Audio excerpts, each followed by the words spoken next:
I'm Nola Winslow, 24, and until 3 weeks ago, I believed family meant unconditional love. Then I walked into my childhood home carrying 2 duffel bags and found a stranger sleeping in my bed. Not metaphorically, literally. A bearded guy named Leo was lounging on my purple comforter, guitar propped against my old dresser, completely at home in the room where I cried over first heartbreaks and dreamed of my future. My parents had rented it out on Airbnb without telling me. When I confronted them, Dad just shrugged and said, "We didn't think you were coming back." Those 8 words shattered everything I thought I knew about belonging. But here's what they didn't know. I'd been sending them money every month for 2 years, even when I could barely afford groceries. How was I supposed to survive when even my own family had given up on me? Before we jump back in, tell us where you're tuning in from. And if this story touches you, make sure you're subscribed because tomorrow I've saved something extra special. For you, the irony wasn't lost on me that I was standing in the driveway of my childhood home, homeless. The white colonial with its perfectly manicured lawn and cheerful yellow shutters looked exactly the same as when I'd left for college 6 years ago. Same crooked mailbox that Dad always meant to fix. Same rose bushes Mom obsessed over. Same crack in the front walkway where I'd tripped learning to ride my bike. But everything had changed. I'd driven the 12 hours from Brooklyn to suburban Millfield, New Jersey in my dying Honda Civic, surviving on gas station coffee, and the last $23 in my checking account. The business I'd poured my heart and savings into a sustainable clothing line, called Thread Forward, had crashed spectacularly 3 months earlier. My business partner and boyfriend Theo had bailed when the money ran out, taking our shared apartment lease and most of our mutual friends with him. "You're being dramatic, Nola," he'd said while packing his vintage record collection. This was always a long shot. Time to be realistic. Realistic. The word had haunted me during every mile of that drive home. I called ahead, of course. Left 2 voicemails from Mom explaining I was coming home for a while, just until I figured things out. She texted back a heart emoji and "see you soon, sweetheart." I'd taken that as approval, maybe even relief that I was finally admitting I needed help, standing there with my key in the lock. I'd actually felt hopeful for the first time in months. Home meant safety. Home meant Mom's lasagna and Dad's terrible jokes. Home meant my old room with its collection of art supplies and the easel I'd left behind, thinking I never needed it again because I was going to be a successful entrepreneur. The lock turned easily. The house smelled like Mom's vanilla candles and Dad's morning coffee. Normal, familiar, safe. Mom? Dad? I called out, dropping my bags by the front door. Silence. They were probably at work. Dad's construction consulting business kept him busy. And Mom managed the local library's community programs. I'd surprise them at dinner, help cook something nice. Maybe we'd sit on the back porch and I'd tell them about New York, about the friends I'd made and lost, about the dreams that had imploded. They understand. They'd help me figure out what came next. I climbed the stairs to my room, each step creaking in the same familiar pattern. The hallway walls were covered with the same family photos, my high school graduation, various holidays, my parents' 25th anniversary party. There I was, smiling from a dozen different frames, frozen in moments when I still believed everything would work out. My bedroom door was closed. That was weird. I always left it open. I turned the handle and stepped inside, and that's when my world tilted sideways. A man was sitting on my bed. Not just any man, a stranger, maybe 30, with shoulder-length brown hair and a beard, wearing a flannel shirt and jeans. He had a guitar in his lap and was strumming quietly, completely absorbed in whatever melody he was working on. His boots were off neatly arranged by the side of my bed. My bed. He looked up when I entered and his fingers stilled on the strings. "Oh," he said, his voice pleasant and unfazed. "Hey there. You must be the daughter." The daughter. Like I was some abstract concept rather than the person whose bedroom he was occupying. I stood frozen in the doorway, my brain struggling to process what I was seeing. This wasn't my room anymore.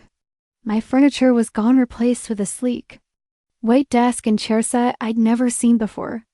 My art supplies, my books, my collection of vintage postcards, my bulletin board covered with photos and concert tickets and movie stubs, all of it gone. The walls had been repainted from my carefully chosen sage green to generic beige. Even my curtains had been replaced with bland white blinds. The only thing that remained was my old purple comforter, which this stranger was currently sitting on. "I'm sorry," I said, my voice coming out smaller than intended. "I think there's been some mistake. This is my room." The man, Leo, I would later learn looked genuinely confused. "Your room, but I booked this through Airbnb. Your parents, Graham and Meredith, they're the hosts. I've got the confirmation right here." He reached for his phone on the nightstand. My nightstand. I felt like I was underwater. Everything muffled and strange. Airbnb? Yeah, for the week. They said it was their daughter's old room, but that she'd moved out permanently. Great space, by the way. The acoustics are perfect for practicing.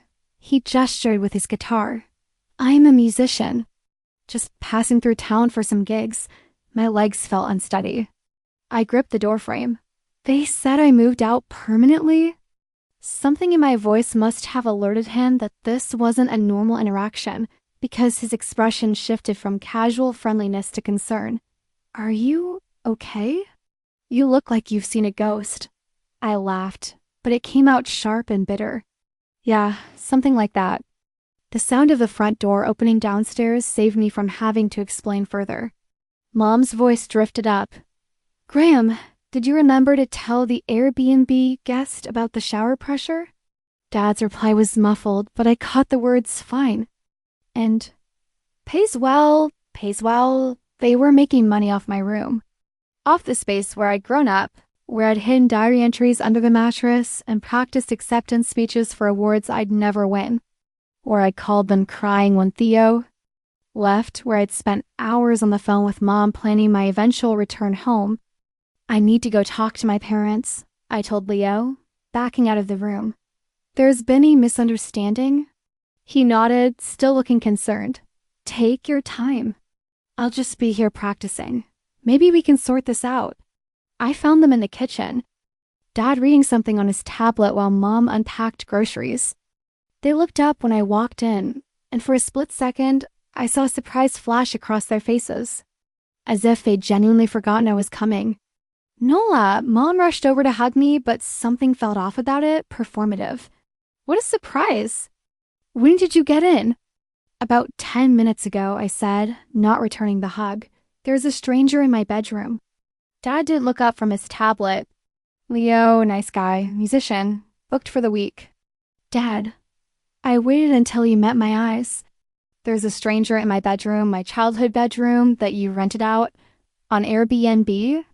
Mom's smile faltered. Oh, sweetie, we thought... you've been gone for so long, and when you said you were doing so well in New York, ... I never said I was doing well. I said I was trying to make things work. There's a difference. But you never said you were coming back to stay, Dad said, finally giving me his full attention. You were so determined to make it on your own. We figured you'd just visit occasionally, like a normal adult child. The phrase normal adult child hit like a slap. Normal adult children didn't fail spectacularly and crawl home with nothing. Normal adult children didn't need their childhood bedrooms preserved like shrines to their former potential. I called, I said. I left voicemails saying I was coming home for a while. Mom bit her lip. We thought you meant for a visit, like a long weekend, with 2 duffel bags. Silence stretched between us. Dad went back to his tablet. Mom busied herself with putting away groceries, avoiding eye contact. So what am I supposed to do? I asked. Where am I supposed to sleep? Well, Dad said slowly, there's the couch. Or we could set up an air mattress in the basement. The couch. Like I was a college friend crashing for a night, not their daughter, who just lost everything. For how long? Mom asked gently. What do you mean? What's your plan, honey? Are you looking for work here? Do you have money saved up for an apartment? Because we've got the Airbnb booked pretty consistently through the end of the year. And she trailed off, but the implication was clear. I wasn't welcome to stay indefinitely. Maybe not welcome to stay at all. I sent you money, I said quietly. Every month for 2 years. Even when I was eating ramen for dinner and couldn't afford to fix my car. Even when Theo said I was being stupid for supporting people who didn't need it. I sent you money because I thought family helped family. Dad's jaw tightened. That was your choice. We never asked for it. You never told me to stop either. Because we were proud of you for being independent, Mom said. For making it on your own. But I wasn't making it on my own. I was barely surviving. And I thought if things got really bad, I could come home. I thought that's what family meant. Dad set down his tablet with a sharp click. Family doesn't mean enabling failure, Nola. You made choices, risky choices, and they didn't work out. That's life. You're 24 years old. Time to figure it out without running back to Mommy and Daddy. The cruelty of it took my breath away. Not just the words, but the cold delivery, like he was explaining basic math to a particularly slow student. We didn't think you were coming back, Mom added softly, echoing Dad's earlier sentiment. You seemed so determined to make it in new.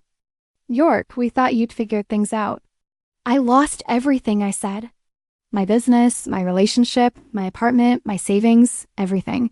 And you thought I'd figured things out. You never told us how bad it was, Dad said. You always made it sound like everything was fine. Because I'd been trying to protect them. Because I'd been trying to be the daughter they could be proud of, the one who chased dreams and made them come true. Because admitting failure felt like admitting I wasn't worth the investment they'd made in raising me. So what now? I asked. Dad shrugged. Now you figure it out. Get a job. Find an apartment. Start over. Lots of people do it. With help from their families. With help they can afford, he corrected. We're not running a charity here, Nola. We've got our own retirement to think about, our own bills to pay. The Airbnb income helps. I stared at them both, these people who'd raised me, who'd celebrated my first steps and graduation and college acceptance, who'd told me I could be anything I wanted to be, that they'd always love me no matter what, who were now explaining, with spreadsheet logic, why loving me didn't extend to helping me when I needed it most. How much? I asked. What? How much? Does the Airbnb pay per week? Mom looked uncomfortable. Dad answered without hesitation. $300. $450 during peak season. $300 a week. $1,200 a month. More than the $600 I've been sending them, ironically. I said. And I did see. I saw that I'd been deluding myself about what family meant, about what home meant, about what love meant when it collided with financial pragmatism. I saw that the daughter who sent money was valuable, but the daughter who needed help was not. I saw that home was only home as long as I didn't actually need it to be. The couch is available tonight, Mom offered, her voice small. We could we could work something out temporarily. But temporarily wouldn't be enough time to rebuild a life. Temporarily wouldn't be enough time to figure out who I was supposed to be now that everything I'd built had crumbled. Temporarily would just be prolonging the inevitable conversation where they'd ask me to leave anyway. No, I said. That's okay, I'll figure something else out. I turned to leave, but Dad's voice stopped me. Nola, I looked back. We're not the bad guys here. We're just being realistic. You can't expect us to put our lives on hold because you made some bad choices. Bad choices. Like believing in myself. Like trying to build something meaningful. Like trusting that family meant having somewhere to fall when the world knocked you down. You're right, I said. I can't expect that. I went back upstairs to get my bags. Leo was still there, playing his guitar softly. He looked up when I entered. Everything. Okay? Just grabbing my things, I said, hefting my duffel bags. You're leaving? But this is your room. I paused in the doorway. Not anymore. Enjoy your stay. He called after me as I headed down the stairs, Something about waiting or talking. It threw, but I didn't stop. Mom was hovering by the front door when I reached it, wringing her hands. "Sweetie, where will you go?" "I'll figure it out," I said, echoing Dad's advice. "Lots of people do it." "Don't be like this. You're being dramatic." There was that word again. Dramatic, like having feelings about being rejected by your own family was somehow unreasonable. "Maybe," I said, "but at least I'm being honest about it." I walked out the door and didn't look back, even though every step felt like it was tearing something essential inside me. Behind me, I heard Mom say my name one more time, but Dad's voice. "Cut her off. Let her go. She'd come to her senses."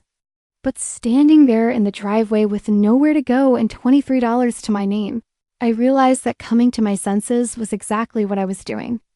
I was finally seeing clearly. Family wasn't unconditional. Love wasn't guaranteed.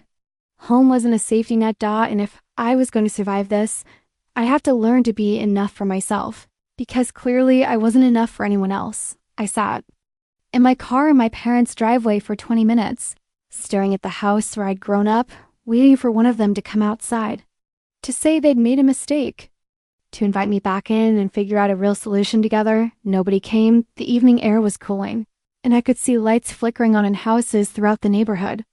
Normal families settling in for normal dinners, probably complaining about normal problems like homework and work meetings and what to watch on Netflix. I envied them their normalcy, their certainty that tomorrow would look basically like today. My phone buzzed. A text from Mom. "Please don't drive angry. Call when you get somewhere safe. Not come back. Not we'll work this out. Just make sure to let us know you survived our rejection." I started the car and drove. I had no plan, which was becoming a familiar feeling. For someone who'd spent years creating business plans and 5-year projections, I'd gotten remarkably comfortable with having no idea what came next. Maybe that was a skill I developed without realizing it. This ability to keep moving when everything fell apart. My first thought was Cassidy. My best friend from high school lived in Philadelphia now, about an hour and a half away. But I hadn't talked to her in months, not since things started falling apart with Thread Forward. I'd been too embarrassed to admit how badly I was struggling, too proud to reach out when I probably should have. Now, calling her felt like admitting defeat on multiple levels, but what choice did I have? I pulled into a McDonald's parking lot and called her number, praying she hadn't changed it. Nola fucking Winslow. Cassidy's voice was warm and familiar. And I immediately started crying. "Where the hell have you been?" I was starting to think you'd been kidnapped by a fashion terrorist or something. "Cass," I managed between sobs. Her tone shifted immediately. "Hey, what's wrong? What happened?" "Everything," I said. "Literally everything. Where are you?" "McDonald's parking lot in Millfield." "What are you doing in Millfield?" "I thought you were conquering Brooklyn." I tried. It didn't work." I took a shaky breath. "Cass, I need help. I know I've been a terrible friend, and I know this is completely out of nowhere, but I have nowhere else to go." "Slow down," she said. "Tell me what happened." So I did. I told her about Thread Forward's spectacular collapse, about Theo's abandonment, about spending the last 3 months barely scraping by before finally admitting I needed to come home. I told her about finding Leo in my room, about my parents. Casual dismissal, about the Airbnb revelation. "They rented out your childhood bedroom?" Cassidy's voice was incredulous. "To strangers? Without telling you? For $300 a week?" Jesus Christ, what did you say to them? What could I say? They made it pretty clear I wasn't welcome. Silence on the other end, then, "Come to Philly." "Cass, I can't ask. You're not asking, I'm telling." "Come to Philly. I've got a couch and leftover Chinese food, and we'll figure this out together." The relief was so overwhelming, I started crying again. "Are you sure? Am I sure?" "Nola, you helped me through my parents' divorce when we were 16. You drove me to the emergency room when I broke my wrist skateboarding. You talked me out of that terrible tattoo I wanted senior year. Of course I'm sure." I'd forgotten about that, how friendship used to work. How people could help each other without spreadsheets and conditions and explanations about being realistic. "I'll be there in 2 hours," I said. "Drive safe. Text me when you're close." I hung up and sat there for a moment, feeling something I hadn't felt since this whole nightmare started. Hope. Not much, just a tiny flicker, but enough to put the car in gear and start driving toward whatever came next. The drive to Philadelphia gave me time to think, which was both a blessing and a curse. The blessing was that I could process what had just happened, could start to wrap my head around the reality that I was officially homeless and effectively estranged from my family. The curse was that I could process what had just happened. I kept replaying the conversation with my parents, looking for signs I'd missed, clues that this had been coming. Had they always been this transactional? This cold? Or had something shifted? While I was gone, some fundamental change in how they saw me and my place in their lives. I thought about all those monthly payments I'd sent home, money I'd scraped together, even when it meant living on pasta and peanut butter. I felt so responsible, so adult, taking care of my parents, even while I was struggling. Now it felt naive. Like I'd been paying rent on a room that had never really been mine, on love that had never really been unconditional. The worst part was Dad's casual cruelty, the way he dismissed my entire experience as bad choices and dramatic. Like wanting support from your family when everything fell apart was somehow unreasonable. Like believing in dreams and trying to build something meaningful was a character flaw, rather than the exact thing that encouraged my entire childhood. But maybe that was the point. Maybe they'd only encouraged my dreams as long as they worked out. Success was worth celebrating. Failure was worth abandoning by the time I reached the outskirts of Philadelphia. I'd worked myself into a fury that felt better than the hurt. Anger was cleaner, more energizing. Anger suggested I'd been wronged rather than that. I was somehow fundamentally unworthy of help. Cassidy lived in a converted warehouse in the Northern Liberties neighborhood, part of an artist collective called The Hive. I visited once during college, back when she was in art school, and I was still convinced I was going to be a business mogul. The building was exactly as I remembered it, industrial and slightly run down, with mismatched windows and a mural covering most of one wall. I texted her from the parking lot, and she met me at the entrance wearing paint-splattered overalls and a huge grin. "Look at you," she said, pulling me into a hug that smelled like turpentine and patchouli. "Still beautiful, even mid-crisis. I look like hell." "You look like someone who's been through hell. There's a difference." She helped me carry my bags up 3 flights of stairs to her loft. The space was classic Cassidy, chaotic and colorful, with canvases stacked against every wall and art supplies scattered across every surface. A futon served as both couch and bed, and the kitchen was basically a hot plate and a mini fridge. In one corner, "It's not much," she said, "but it's home, and you're welcome to stay as long as you need." I dropped my bags and sank onto the futon, suddenly exhausted. "Cass, I can't pay you anything right now. I have literally $23. Did I ask for money?" "No, but then shut up about it. You want some wine?" "I've got a bottle of something that costs $6 and tastes like it, but it'll do the job." She poured 2 glasses of Truly, awful red wine, and we sat on the futon while I told her the whole story again, filling in details I'd glossed over on the phone. She listened without interrupting, occasionally making outraged noises or muttering things like, "What the actual fuck?" under her breath. "So, what's the plan?" she asked when I finished. "I don't have a plan. That's the problem." "Okay, but what do you want?" "If you could wave a magic wand and fix everything, what would that look like?" I thought about it. I want to feel like I matter to someone. I want to build something that lasts. I want to stop feeling like I'm constantly one mistake away from losing everything. "Those are feelings," she said. "What about concrete stuff? Where do you want to live? What kind of work do you want to do?"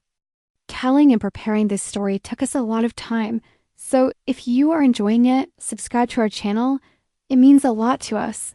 Now back to the story. I don't know. For so long, everything was about thread forward and making that work. Now that it's gone, I don't know who I'm supposed to be. Cassidy nodded. Okay, that's fair. But you know what? Maybe that's not entirely a bad thing. Maybe this is a chance to figure out who you are when you're not trying to be who you think everyone else wants you to be. What do you mean? I mean, you spent 6 years trying to be the perfect entrepreneur daughter, right? Sending money home, building this business, proving you can make it on your own. But what did you actually want? What made you happy? I stared into my wine glass. I used to love making things. Not the business side, just the actual creating. Designing pieces, choosing fabrics, seeing an idea become real. So do that. Do what? Make things, create stuff. Not for a business plan or profit margins or to prove anything to anyone. Just because you love it. It sounded so simple when she said it, but also impossible. With what money, what supplies, what space? We'll figure it out. The Hive has workshops downstairs, sewing machines, screen printing equipment, all kinds of stuff. The residents get free access, and I can probably get you temporary membership. Until you figure out next steps. Cass, I can't. Stop saying you can't. Start saying you will. She refilled my wine glass. Look, your parents suck, your ex sucks, your business failed. Those are all facts. But you know what else is a fact? You're here, you survived. You called me instead of giving up. That counts for something. We stayed up until nearly 3 a.m, talking about everything and nothing. Cassidy told me about her art, about the other residents in the building, about the various odd jobs she'd strung together to make rent. I told her about New York, about the parts of Thread Forward that had actually worked before everything fell. A part about the weird relief of having nothing left to lose. You know what the best part of hitting rock bottom is? She said as we were setting up the couch for me to sleep. What? Nowhere to go but up. It was cheesy and optimistic and exactly what I needed to hear. For the first time in months, I fell asleep without anxiety gnawing at my stomach, without the weight of expectations and failure pressing down on my chest. I woke up the next morning to the smell of coffee and the sound of Cassidy moving around the kitchen area.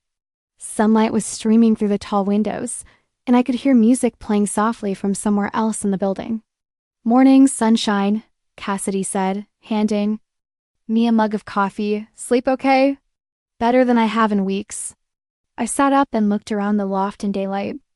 It was even more chaotic than I'd realized, but there was something energizing about the creative mess, the sense that this was a place where things got made. I've been thinking, she said, settling cross-legged on the floor with her own coffee. About what you said last night, about not knowing who you're supposed to be now. Yeah, what if that's the point? What if this whole disaster is actually the universe giving you permission to start over completely? To figure out who Nola is when she's not trying to be anyone else's version of successful? I sipped my coffee and considered this. That's either very wise or very naive. Can it be both? Maybe it could. Maybe hitting rock bottom wasn't just about losing everything, but about finally being free to build something new. Something that actually belonged to me instead of something designed to meet other people's expectations. My phone buzzed with a text from Mom. Please call. We need to talk. I showed it to Cassidy, who rolled her eyes. Too little. Too late. Probably. But part of me wondered what she wanted to say, whether there was any chance they'd realized how badly they'd handled things. Call her back if you want, Cassidy said. But don't go back just because they're having second thoughts. You deserve better than being someone's backup plan. She was right. Whatever my parents wanted to say now, it couldn't undo the fact that when I needed them most, they'd chosen $300 a week over their own daughter. That wasn't the kind of mistake you could take back with a phone call. I deleted the text without responding. So I said to Cassidy, tell me about these workshops downstairs. The Hive's workshop space looked like a cross between an art studio and a mad scientist laboratory. Sewing machines lined one wall, their various attachments and modifications, suggesting they'd been loved and tinkered with by generations of residents. Screen printing equipment dominated another corner, and tables were scattered throughout the space, covered with the evidence of dozens of ongoing projects, fabric scraps, paint tubes, sketches, half-finished sculptures made from found objects. "This is Marcus," Cassidy said, introducing me to a tall, lanky guy with intricate tattoos covering both arms. "He basically runs this place when he's not touring with his band." Marcus looked me up and down with the sort of casual assessment I'd gotten used to in New York, not unfriendly, just taking measure. "Cassidy says you're a designer." "Was a designer," I corrected. "Now I'm just someone who knows how to use a sewing machine." "Same thing," he said with a shrug. "You need workspace?" "I can't pay. Nobody asked about money." "You need workspace or not?" I looked around the space, at the creative chaos and the sense of possibility humming in the air. "Yes. Cool. General rule is clean up after yourself and don't hog equipment. When other people need it, everything else we figure out as we go." He gestured toward the sewing machines. "Those two work best. That one's temperamental, but good for detail work." "Any questions?" It was that simple. No applications or background checks or credit requirements. Just, "Do you need space to make things?" "Yes." Then here it is. I spent the first week just watching, getting a feel for the rhythm of the place. Residents drifted in and out throughout the day, working on everything from clothing lines to sculptures to elaborate protest banners. There was a collaborative energy I'd never experienced.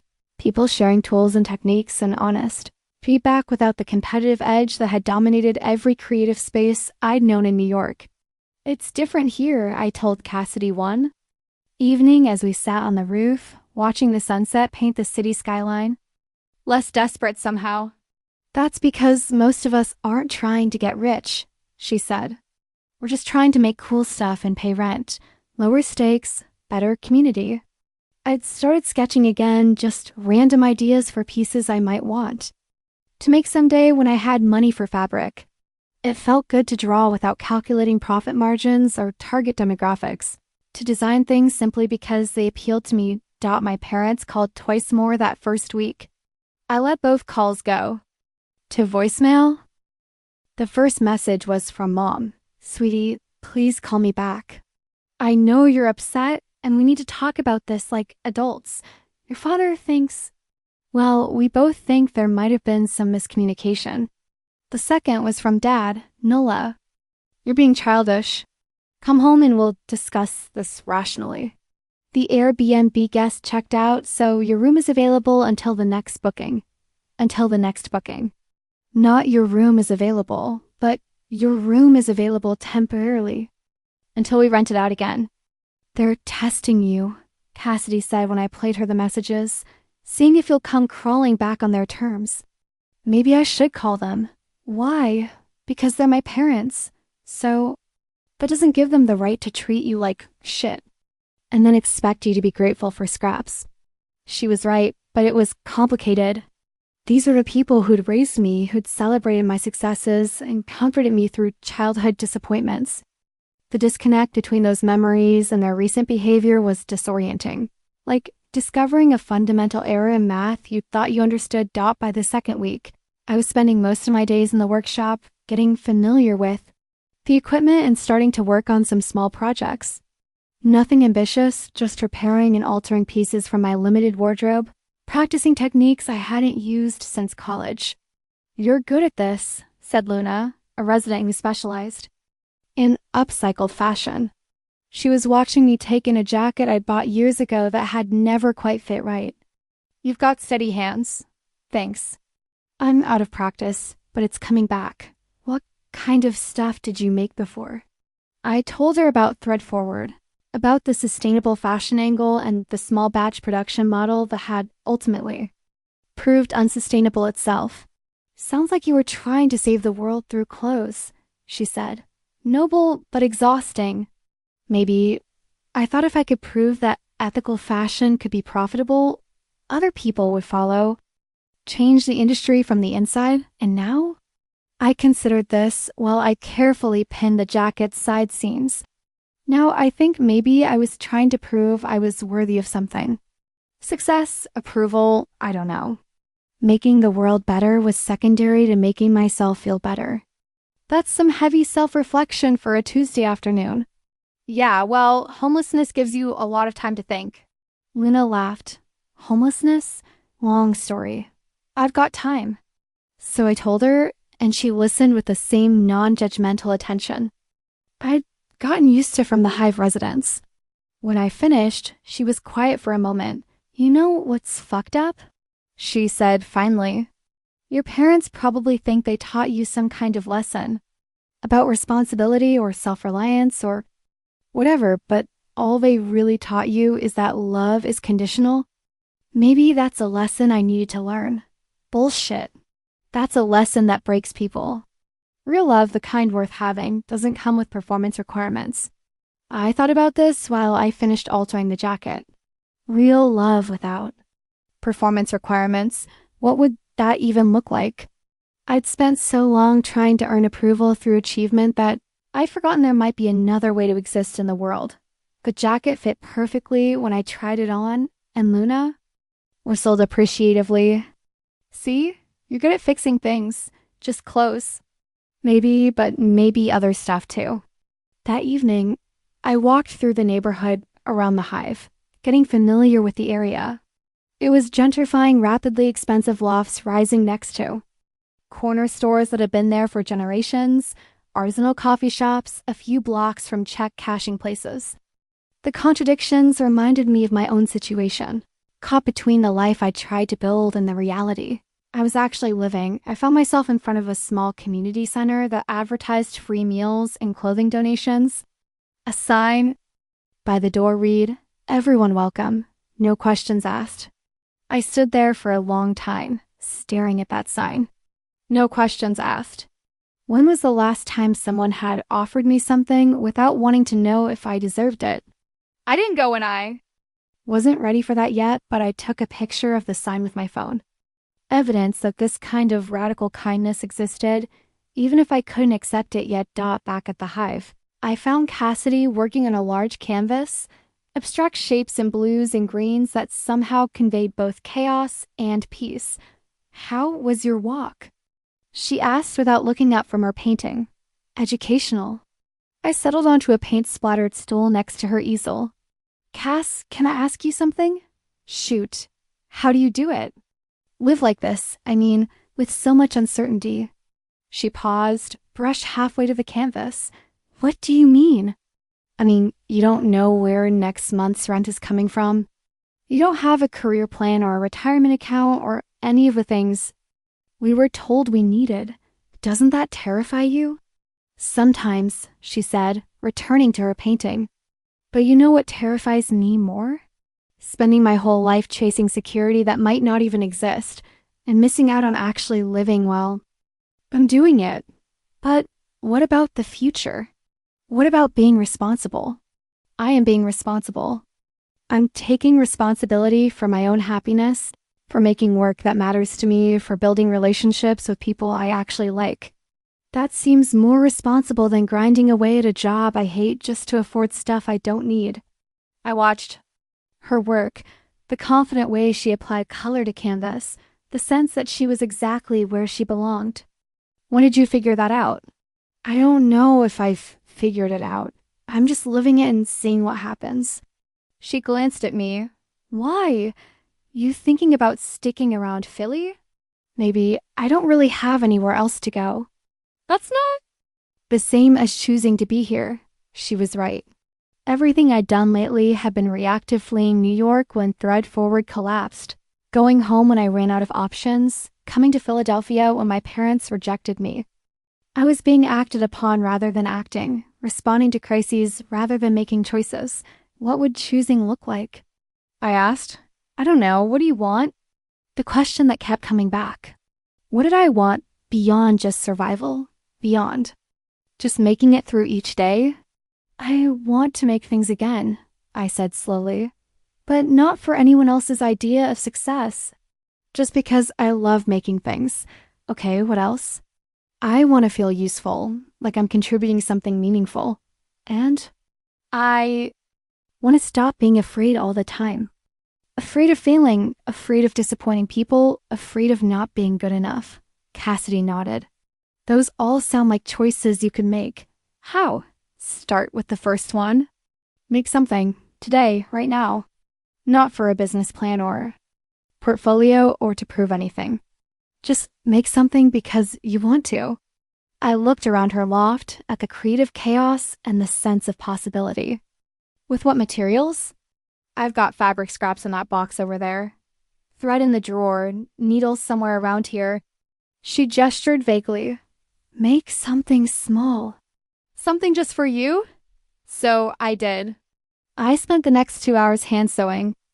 A small pouch from scraps of beautiful indigo fabric. Nothing fancy or complicated, just simple. Clean lines and careful stitches. When I finished, I had something that was entirely mine, not designed for a target market or a business plan, just made because I wanted to make it dot. It was the first thing I created in months that didn't feel like a transaction. Pretty, Cassidy said, examining the finished pouch. What's it for? I don't know, nothing, I guess. Not nothing. It's for reminding you that you can make beautiful things just because you want to. I held the little pouch in my hands, feeling the weight of the fabric and the satisfaction of clean stitches. Such a small thing that it felt like proof of something important, that I still existed separate from my failures, that I still had something to offer the world even when everything else had fallen apart. That night, I called my parents back. Nola! Mom's voice was bright with relief. Thank goodness. We've been so worried. I'm fine, I said. I'm staying with Cassidy in Philadelphia. Oh, that's wonderful, honey. When are you coming home? I'm not. Silence. What do you mean? Dad's voice. In the background, apparently on speakerphone. I'm not coming home. I'm gonna figure out how to build a life here. Sweetie, Mom said carefully, don't you think you're being a little hasty? You've only been gone 2 weeks. And you rented out my room after I'd been gone for 3 months? Seems like we have different ideas about appropriate timing. We told you, Dad interjected. The room is available until the next booking. Right, until the next booking. Not available. Available until it becomes profitable to rent it out again. You're twisting our words. Am I? Because that's exactly what you said. Another silence. Look, I continued, I'm not calling to fight with you.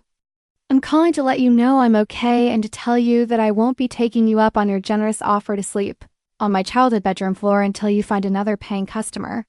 Nola, I'm also calling to let you know that I won't be sending you money anymore. Seems like you've found a more reliable income stream. That's not fair, Mom said. We never asked you to send money, you're right. You never asked. You also never said thank you. Never acknowledged that I was supporting you while I was barely supporting myself, and never seemed to consider that maybe I was doing it because I loved you and wanted to help. Of course we appreciated it. Did you? Because when I needed help in return, you chose $300 a week over me. I could hear them conferring in whispered voices. We think you should come home, Dad said finally. We can work this out. On your terms. On reasonable terms? Reasonable according to who? More whispering. Fine, Dad said, his voice sharp with frustration. Be stubborn. See how far it gets you. I will, I said. Thanks for the permission. I hung up before they could respond. Cassidy looked out from her painting. How do you feel? I thought about it. Lighter, I said. Sad, but lighter? That's the feeling of setting a boundary. Is it always this painful? At first. But it gets easier, and the alternative is letting people treat you badly forever. I curled up on the futon with my little indigo pouch, thinking about boundaries and choices, and the difference between being abandoned and choosing to leave. Outside, the city hummed with evening energy, and inside I felt something shifting, not healed yet, but healing. Not strong yet, but getting stronger. For the first time since everything fell apart, I fell asleep planning something instead of just surviving something. Tomorrow, I was going to start making things again. 3 weeks into my life at the Hive, I'd established a routine that felt almost normal. Mornings in the workshop, afternoons walking the neighborhood, or helping Cassidy with odd jobs. Evenings sketching and planning projects I might actually have the resources to complete. It wasn't a life I'd planned, but it was a life I was actively choosing, which felt revolutionary after months of just reacting to disasters. I'd started making small items pouches, simple bags, scarves using fabric scraps donated by other residents or picked up cheap from the discount bins at fabric stores. Nothing elaborate, just clean, functional pieces that I could complete in a day or two. The work was meditative, requiring enough attention to quiet my anxious brain, but not so much that I couldn't think about other things while I stitched. "You should sell some of these," Luna said one afternoon, examining a crossbody bag I'd just finished. "This is beautiful work. I don't have money for a business license or insurance or any of that stuff. Who said anything about a business? Just sell them directly. Instagram, Facebook, word of mouth." The idea made me nervous. Thread Forward's failure had left me gun-shy about anything that resembled entrepreneurship, even on a small scale. But these pieces were different, simpler, more personal, made without the weight of saving the world or proving myself. I wouldn't even know how to price them. Start with materials plus time plus a little extra for profit. Nothing fancy. That evening, I did the math. The crossbody bag had cost me maybe $15 in materials and taken about 6 hours to make. If I valued my time at minimum wage, that would put the bag at around $100. It seemed like a lot for something I'd made on a borrowed sewing machine in a collective workshop. "You're undervaluing yourself," Cassidy said when I told her my calculations. "That bag would cost twice that in a boutique, and it wouldn't be as well made." But I'm not a boutique. I'm just some homeless girl making bags in a warehouse. You're a skilled craftsperson making quality goods. The rest is just context. Context. That was the thing I couldn't quite wrap my head around. In New York, context had been everything: the right neighborhood, the right marketing, the right story about sustainability and ethical production. Here, context felt less important than the actual work itself. Marcus overheard our conversation and wandered over. "You talking about selling stuff?" "Maybe," I said, still figuring it out. "There's a craft fair next weekend in Rittenhouse Square. $50 for a table, cash only, no questions asked. Might be a good place to test the waters." $50. I had exactly $63 to my name after buying materials for my latest project. Risking most of my money on a maybe felt terrifying and necessary in equal measure. What if nothing sells? Then you learn something and try again. What if everything sells? I hadn't considered that possibility. What if people actually wanted the things I was making? What if I could support myself making beautiful, simple objects instead of chasing some grand vision of changing the world? "I'll think about it," I said, but I was already thinking about it. Already imagining a small table with my bags and pouches arranged carefully, already wondering if I had enough finished pieces, and what I'd say to potential customers. That night, I couldn't sleep. I kept calculating and recalculating how many pieces I'd need to make the table fee back, how many to actually profit, how many I could realistically complete in a week. The math was simple, but the emotional weight was complicated. This would be my first attempt at anything resembling business since Thread Forward collapsed. Even though it was just a craft fair, it felt like stepping back into a part of myself I wasn't sure I could trust anymore. I got up and started working dot by dawn. I'd finished a second crossbody bag, this one in a deep green canvas with leather details. My hands remembered the rhythm of careful stitching, the satisfaction of seeing pieces come together. There was something centering about working through the night, about having a tangible goal and the skills to achieve it. Cassidy found me at the sewing machine when she got up, surrounded by fabric scraps and half-finished projects. "Did you sleep at all?" "Couldn't." "Too anxious about the craft fair thing, so you decided to prepare instead of worry?" Something like that. She examined my overnight work, turning the green bag over in her hands. This is gorgeous, Nola. Really professional quality. You think people would actually buy it? I think you're about to find out. I spent the week in a blur of focused productivity, completing 8 pieces total 4 bags, 3 pouches, and a simple but elegant scarf. Luna helped me figure out pricing. Marcus gave me advice about display and talking to customers, and Cassidy contributed moral support and terrible coffee. Remember, she said the night before the fair, this isn't about whether you're a real artist or a real business person. This is just about whether people like the things you make enough to. Pay for them? What if they don't? Then you'll have learned something useful about what kinds of things people want to buy. And you'll still have made beautiful objects that didn't exist before. The morning of the craft fair, I loaded my pieces into 2 borrowed bins and took the subway to Rittenhouse Square. The park was already bustling with vendors setting up tables, arranging jewelry and pottery and artwork and food. Everyone looked professional and confident, like they'd done this dozens of times before. I found my assigned spot and started setting up my small card table, trying to arrange my 8 pieces in a way that looked intentional rather than sparse. A woman at the neighboring table selling elaborate beaded jewelry watched me with amusement. First time, she asked. That obvious? The nervous energy gives it away. I'm Janet. Nola. What are you selling? Bags and accessories. I make them myself. Let me see. I handed her one of the crossbody bags, and she examined it with the practiced eye of someone who knew quality construction. This is nice work, she said. Good stitching, clean lines. What are you asking for it? $95.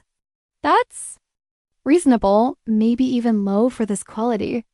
The validation from a stranger felt different than encouragement from friends. This was someone with no reason to be nice to me, evaluating my work purely on its merits. Any advice? I asked. Be confident about your prices. If someone tries to negotiate, stay firm. Your work is worth what you're asking. The fair officially opened at 10 and customers started trickling through. I watched other vendors engage with browsers, explaining their processes and inspirations with easy familiarity. When someone approached my table, I felt tongue-tied and awkward. These are beautiful, said a middle-aged woman, picking up one of my pouches. Do you make them yourself? Yes, I managed. All hand sewn. What's your inspiration? I blanked. With Thread Forward, I had a whole spiel about sustainability and ethical production and changing the fashion industry. Now, I just made things because I liked making them. I guess. I just like creating useful, beautiful objects, I said finally. Things that are well made and will last. She nodded, still examining the pouch. How much? $35? I'll take it, my first sale. Just like that. No complicated pitch about saving the world. No justification for why sustainable fashion mattered. Just, this is beautiful. How much? I'll take it. The transaction was simple, but the feeling was extraordinary. Someone had given me money in exchange for something I'd made with my hands. They valued my work enough to pay for it. I existed in the economy again, not as someone asking for help, but as someone offering something worthwhile. By noon, I'd sold 4 pieces. By 2 o'clock, 6. By the time the fair ended at 5, I'd sold everything except one small pouch that had a slight flaw in the stitching. I counted my money 3 times to make sure I wasn't imagining it. $470. Minus the $50 table fee and maybe $60 in materials. I'd made more than $350 in one day. How'd you do? Janet asked as we packed up our tables.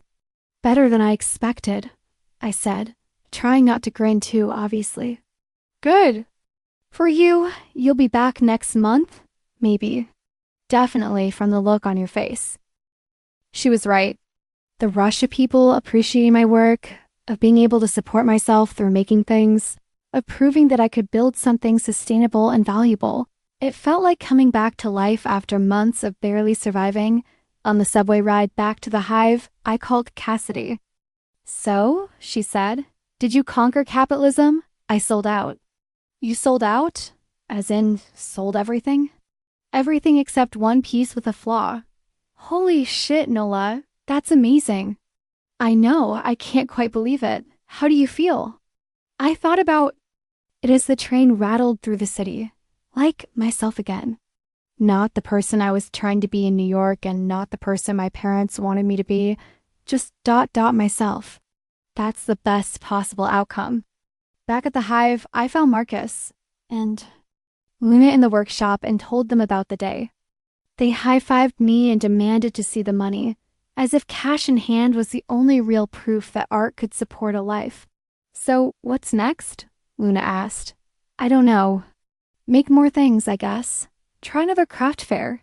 It could start an online shop, Marcus suggested. Instagram, Etsy, that kind of thing. The idea appealed to me and terrified me in equal measure. An online shop felt like committing to being a maker, to treating this as more than just a one-time success. It felt like choosing a direction instead of just surviving day to day. But maybe that was exactly what I needed to do. That night, I sat on the roof of the Hive with my notebook, sketching ideas for new pieces, and thinking about what I wanted to build. Not a business that would change the world or prove anything to anyone, just a way to make beautiful things and support myself doing it. The city spread out below me, full of lights and possibilities, and people living their own versions of non-traditional lives. Somewhere in New Jersey, my parents were probably getting ready for bed in their house with the rented-out room, convinced they taught me some important lesson about self-reliance. Somewhere in Brooklyn, Theo was probably working on his next venture, having forgotten that Thread Forward ever existed. But I was here on a rooftop in Philadelphia, with $470 in my pocket and calluses on my hands. From doing work I loved, I was here, and for the first time in months, here felt like exactly where I belonged. I pulled out my phone and started drafting an Instagram post about my craft fair experience, trying to find words for the feeling of making something beautiful and having strangers value it enough to pay for it.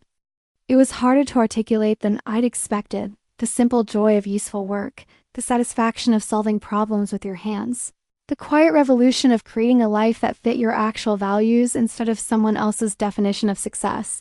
Finally, I just wrote, today I remembered that I love making things. Tomorrow I'm going to make more things.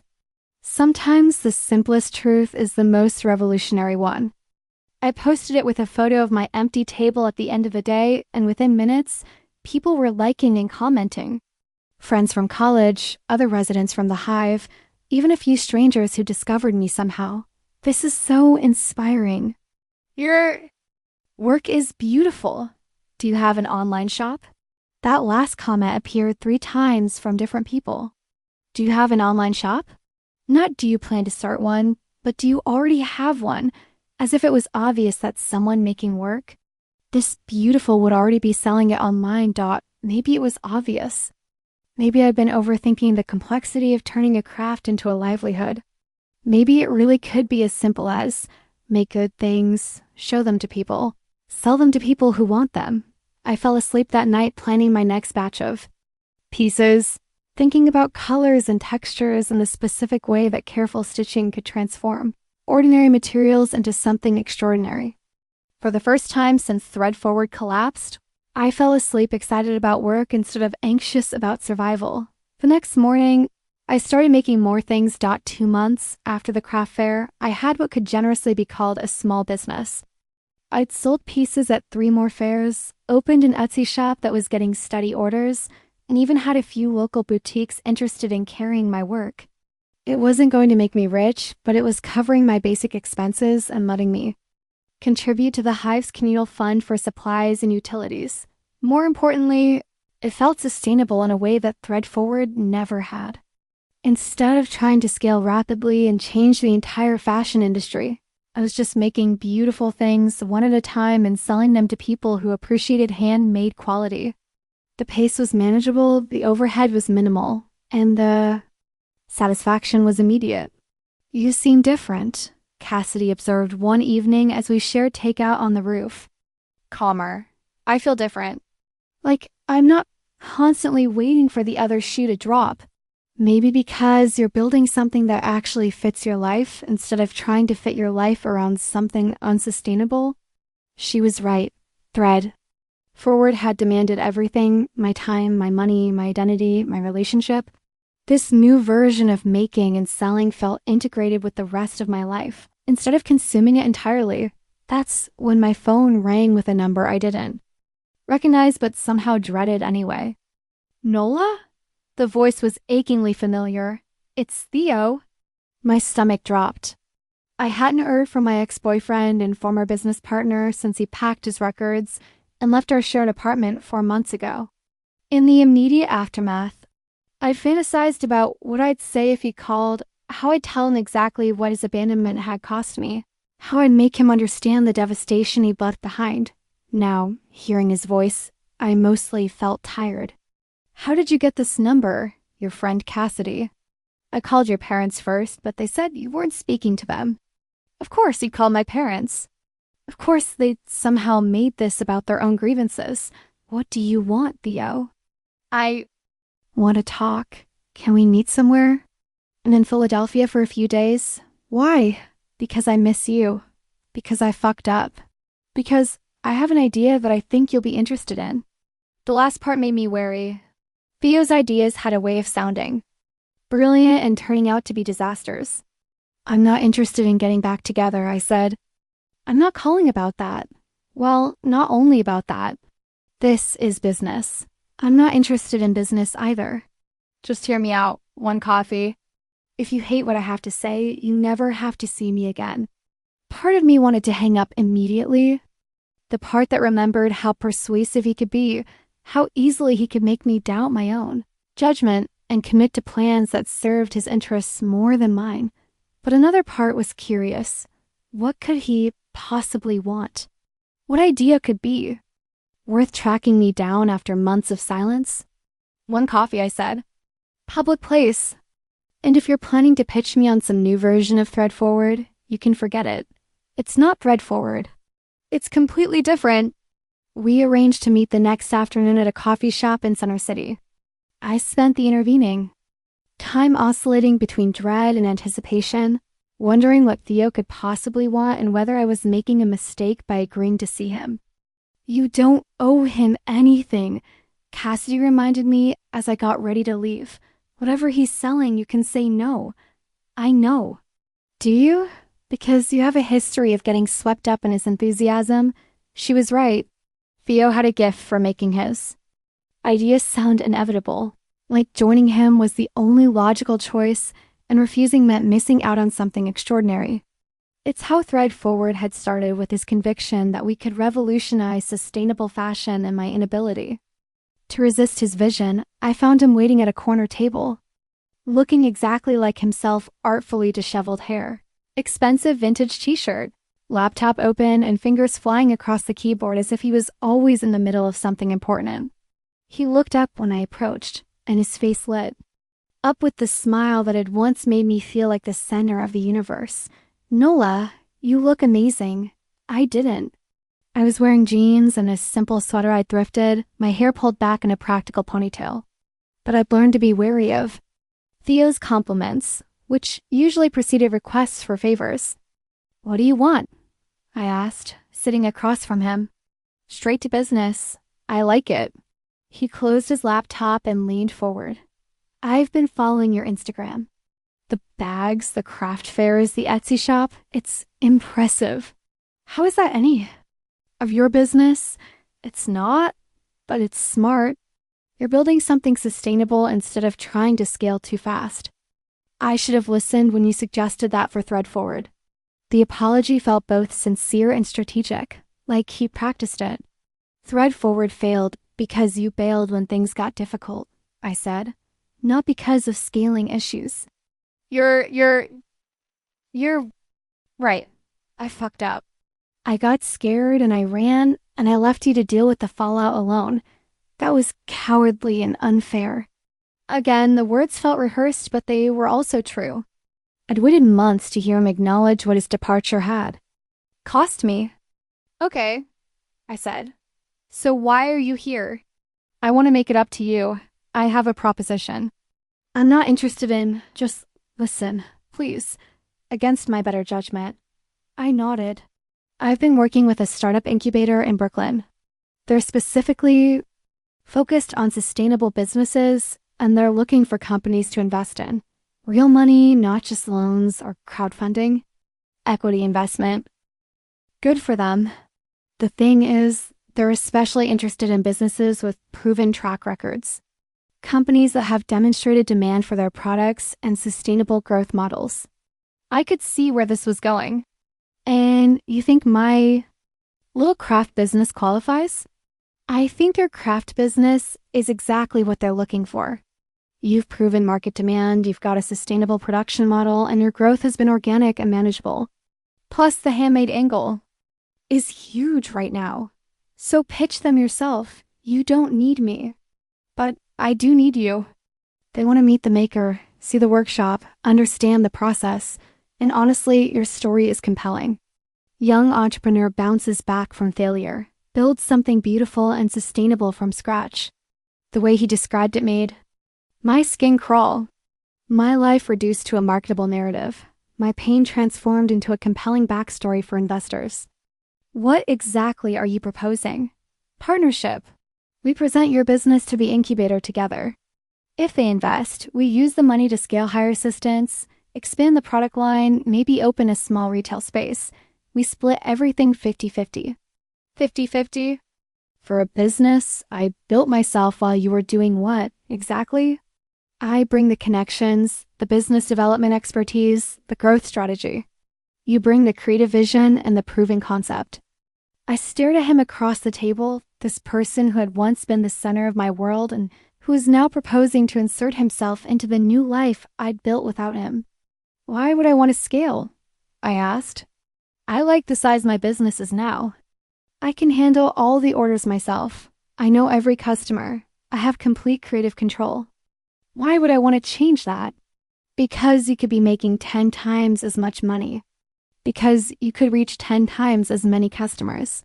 Because you could actually build something significant instead of just getting by.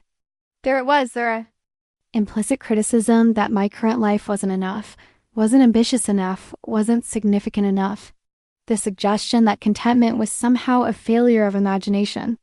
What if getting by is what I want? I said, what if I like making things with my hands instead of managing other people who make things? What if I don't want to scale? Then you're wasting your potential. According to who? According to anyone who understands business? According to basic economics. According to common sense. The old Nola might have been swayed by this, might have worried that refusing meant settling for less than I deserved. But the new Nola, the one who'd been homeless and rebuilt herself from nothing, had different priorities. Let me ask you something, I said. When you left Thread Forward, where did you go? I told you I've been working with the incubator. Before. That, immediately after you left, where did you go? He looked uncomfortable. I stayed with friends for a while. Figured out my next move. Which friends? Does it matter? It matters to me. Fine, I stayed with my parents for a few weeks. Then I got the incubator gig and found a new apartment. His parents! He'd had a safety net, a place to land, people who helped him transition to his next opportunity. While I'd been scrambling to keep Thread Forward alive and then dealing with the aftermath of its failure, he'd been regrouping in comfort and planning his next venture. And during those few weeks, did you ever think about checking on me, about whether I was okay? About whether I needed help dealing with the business? We'd built together? I figured you were fine. You're tough, Nola. You always land on your feet. I was homeless, I said quietly. After Thread Forward collapsed and you left, I lost the apartment and ended up homeless. I went back to my parents' house and they'd rented my childhood bedroom to strangers on Airbnb. For the first time since I'd sat down, Theo looked genuinely shaken. I didn't know, because you didn't ask. Because you assumed I was fine and moved on with your life. I'm sorry. I really didn't know it was that bad. But you're here now asking me to partner with you again. To trust you with something I built. Myself after you abandoned me.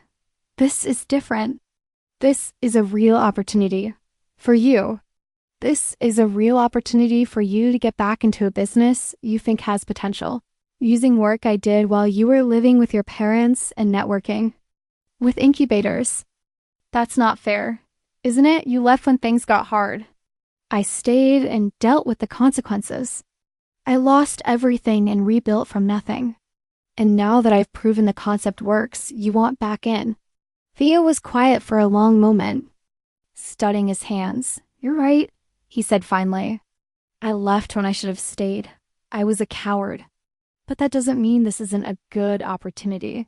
For who? For both of us. You have capital to expand, professional support, access to markets you can't reach on your own. And what would you have? A second chance. With the business and with you, there it was, the real pitch. Not just professional partnership, but personal reconciliation. The suggestion that saying yes to the business opportunity meant saying yes to him, to us, to the future we planned before everything fell apart. A few months ago, the offer might have been tempting. The promise of scaling my little business, of turning it into something significant, of having Theo back in my life with his enthusiasm and charm and certainty, but sitting in that coffee shop, watching him explain why I should trust him again. I felt nothing but clarity. No, I said. No to the business or no to everything. No to all of it. No to partnership, no to scaling, no to letting you back into something I built without you. Nola, think about this. You're letting emotions cloud your judgment. My emotions are telling me that I like my life the way it is, that I don't want to risk what I've built on someone who abandoned me once already. But the potential for what? To make more money? To reach more customers? To turn something I love into something I have to manage instead of do? To build something lasting, something important. I thought about this. About what lasting meant, what important meant. About whether the value of work could be measured in scale and profit margins. I am building something lasting, I said. I'm building a life that fits me. I'm building work that I love. I'm building relationships with people who don't abandon me when things get difficult. So, that's it? You're just going to keep making bags forever? Maybe, and if I do, that's enough. Theo stared at me like I'd announced plans to join a cult. I don't understand you anymore, he said. Good, I replied. The person you understood was trying so hard to impress you that she lost herself. This person doesn't need your understanding. I stood to leave, but he caught my hand. Nola, wait. I know I hurt you. I know I fucked up. But don't let that stop you from taking advantage of a real opportunity. I looked down at his hand on mine, remembering how that touch used to make me feel chosen and special. Now it just felt presumptuous. Let go of me, I said. He did, but kept talking. Just think about it. You don't have to decide right now. I already decided the answer is no. Because you're angry with me. Because I don't want what you're offering. Because I like what I have. Because I learned something important about myself when you left, and I'm not going to unlearn it for the promise of bigger profits. I walked away from the table from Theo, from the possibility of returning to the kind of ambitious partnership that had nearly destroyed me. Outside the coffee shop, I called Cassidy. How did it go? She asked. He wanted to be partners again, business partners, and I said no. How? Do you feel? I thought about it as I walked through the city, past boutiques selling mass-produced clothes and chain restaurants and all the markers of the kind of success Theo thought I should want. Free, I said. I feel free. That evening, I sat in the Hive's workshop with my hands busy on a new piece, a simple tote bag and natural canvas with hand-stitched details. The work was meditative, requiring just enough attention to quiet my anxious brain but leaving space for reflection. Theo's visit had clarified something important. I didn't want to scale my business because I didn't want to stop being directly involved in making things. I didn't want employees because I didn't want to manage people. I didn't want to reach more customers because I liked knowing the ones I had. What I wanted was to continue making beautiful, useful objects with my hands, to support myself doing work I loved, to build relationships with people who valued what I made, to live simply and well without constantly chasing more Dot. It was a smaller vision than the one Theo was offering, but it was mine. And for the first time in my adult life, mine felt like enough. The rejection of Theo's offer marked a turning point that I didn't fully recognize at the time. In the weeks that followed, I found myself more intentional about every aspect of my small business, not because I was planning to scale, but because I was finally clear about what I wanted to build. And why did I started keeping a journal of customer interactions, not for marketing purposes, but because I genuinely enjoyed the connection. Sarah from West Philadelphia, who bought a crossbody bag for her daughter starting college. Marcus from Center City, who commissioned a laptop sleeve in his company's colors. Elena, who returned to buy a second pouch after the first one proved perfect for organizing her art supplies. These weren't transactions. They were relationships. People trusted me to make something beautiful and functional for their specific needs. The responsibility felt both weighty and wonderful. "You're glowing," Luna observed one afternoon as I worked on a custom order, a messenger bag in deep blue canvas with hand-stitched leather details. "I'm what? Glowing." "You've got that look people get when they're doing exactly what they're supposed to be doing." I considered this while I carefully attached the bag's adjustable strap. Was this what I was supposed to be doing? The question felt different now than it had 6 months ago, when Thread Forward's failure made me question everything about my judgment and capabilities. "I think I just like having work that makes sense," I said. "Someone needs a bag, I make them a bag, they pay me for the bag. No complicated business models or growth strategies or investor relations." Sounds revolutionary, right? Who knew that work could be straightforward? That evening, I was organizing my small inventory when my phone rang, Mom's number. I'd been ignoring their calls for months, but something made me answer this time. "Nola?" Her voice was tentative, like she wasn't sure I'd actually picked up. "Hi." "Mom." "Oh, honey, it's so good to hear your voice. How are you?" "I'm fine. What do you need?" "I don't need anything. I just ... We just wanted to check on you. It's been so long since we talked." I waited for her to continue, not willing to make this easier than it needed to be. "Your father and I have been talking," she said eventually, "about what happened when you came home, about how we handled things, and we think maybe we were too hasty, too rigid in our thinking. Still waiting. We miss you, sweetheart. And we're proud of what you've been building in Philadelphia." "How?" "Do you know what I've been building?" "We follow your Instagram. Your bags are beautiful, honey. Really professional quality." Of course they'd been monitoring my social media, keeping tabs on their investment, maybe, or just satisfying curiosity about how I was surviving without their support. "The thing is," Mom continued, "we've been thinking that maybe you were right to be upset with us. Maybe we didn't handle your homecoming very well." An apology finally, but delivered with so much hedging that it barely counted as acknowledgement, let alone accountability. "Maybe," I said, "we were just trying to encourage your independence, but we can see now that it might have felt like rejection. Might have felt like rejection, as if my interpretation of their actions was the problem, not the actions themselves. Mom, you rented my childhood bedroom to strangers on Airbnb without telling me. Then when I showed up homeless, you offered me a temporary spot on the couch, until the next paying customer came along. That didn't feel like rejection. It was rejection. We never meant it that way." "How did you mean it?" Silence on the other end. "We want you to come home," she said finally, "for Christmas.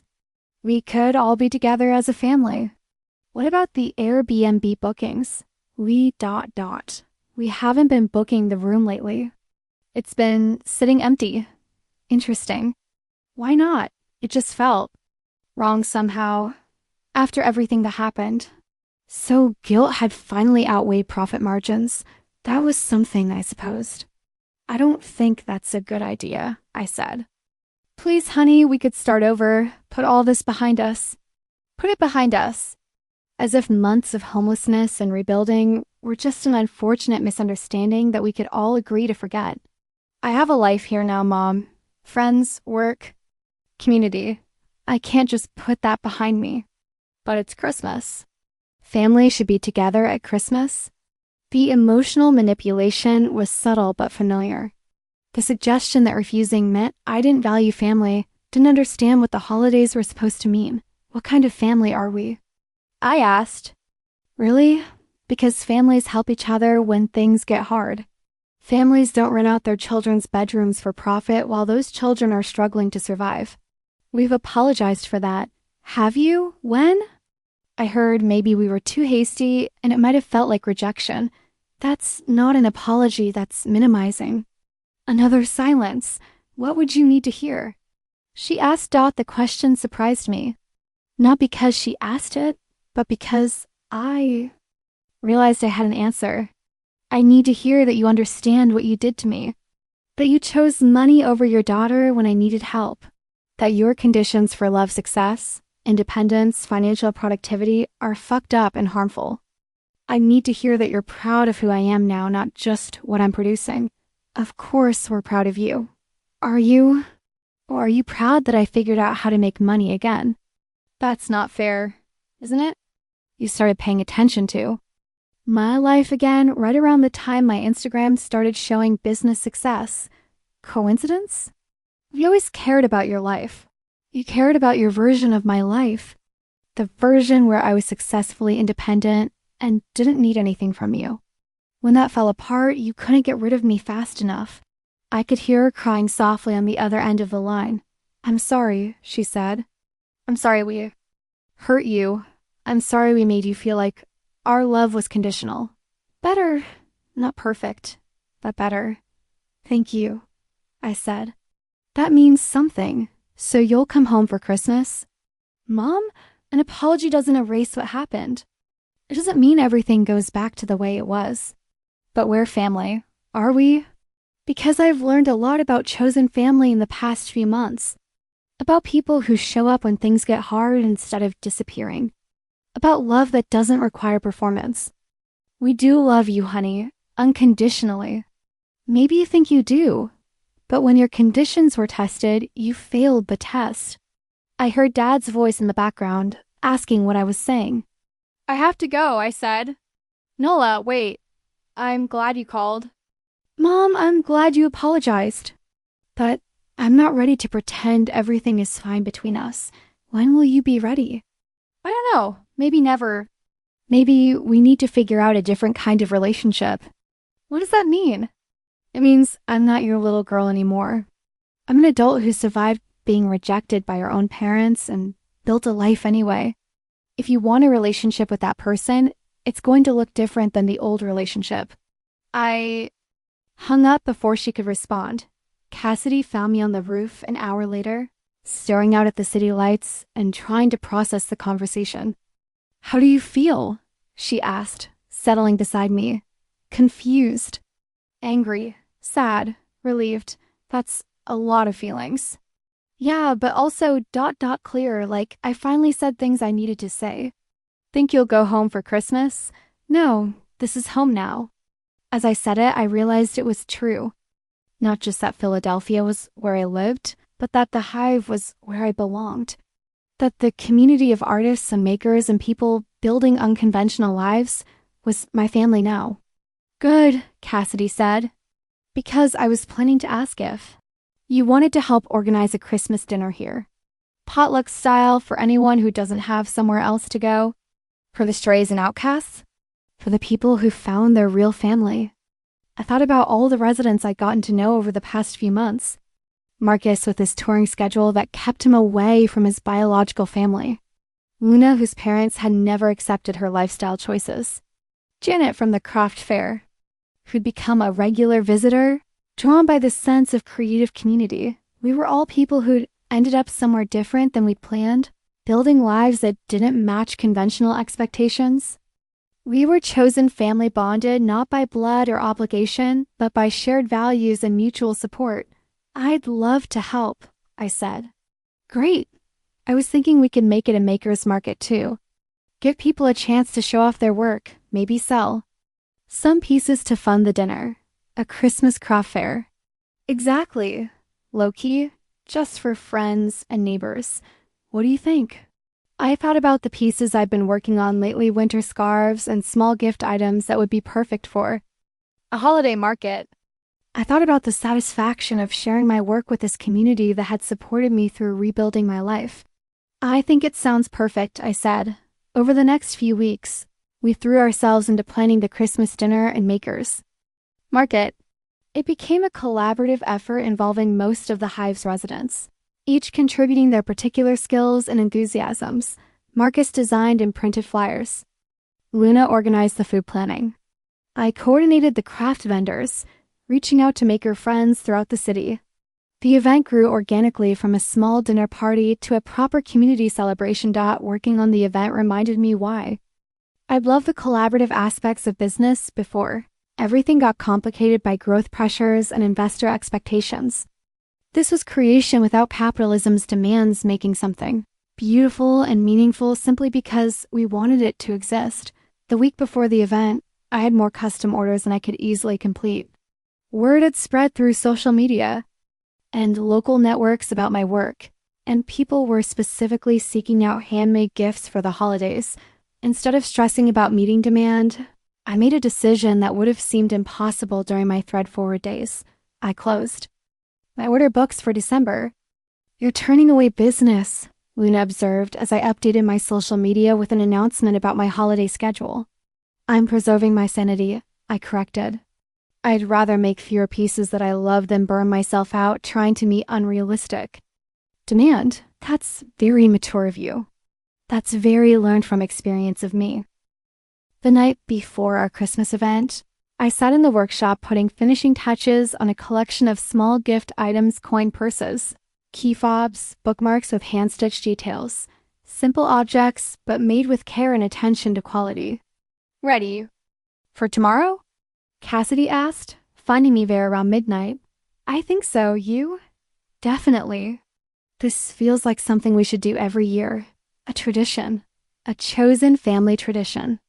I thought about that phrase as I packed up my work for the night. Chosen family traditions. The customs and celebrations we create for ourselves when the conventional ones don't fit our actual lives. Tomorrow would mark exactly 6 months since I'd arrived at the Hive with nothing but 2 duffel bags and a broken heart. 6 months since I'd started building a life that actually belonged to me. It wasn't the life I planned, but it was better, more honest, more sustainable, more aligned with my actual values and capabilities. It was a life built on community rather than competition, on enough rather than more, on presence rather than performance. As I turned off the workshop lights and headed upstairs to the loft I now shared with Cassidy, I felt something I'd been chasing my entire adult life without knowing it.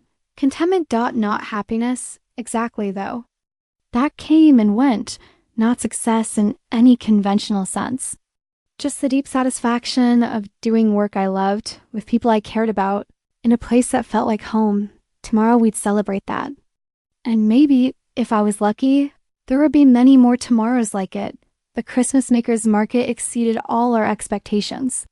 What started as a small gathering for residents and friends grew into a neighborhood event with over 100 people flowing through the Hive throughout the afternoon.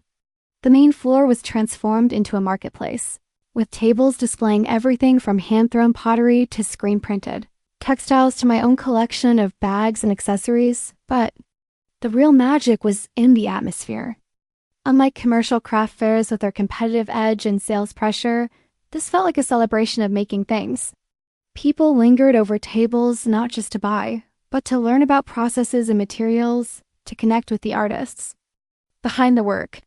This is what I love about your pieces, said a woman examining one of my crossbody bags. You can tell someone actually made this with their hands. That's exactly what I was going for, I replied. There's something about handmade objects that carries the maker's intention.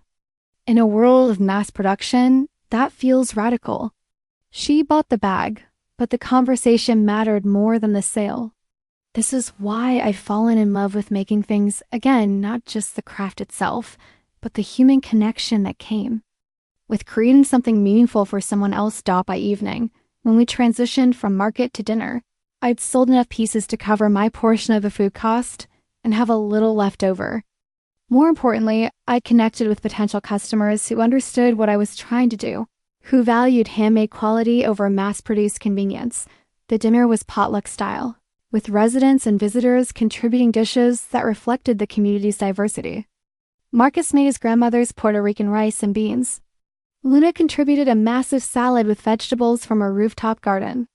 Cassidy and I had collaborated on a batch of cornbread that was ambitious in quantity, if not sophistication. As we gathered around mismatched tables in the main space, someone suggested we go around and share what we were grateful for.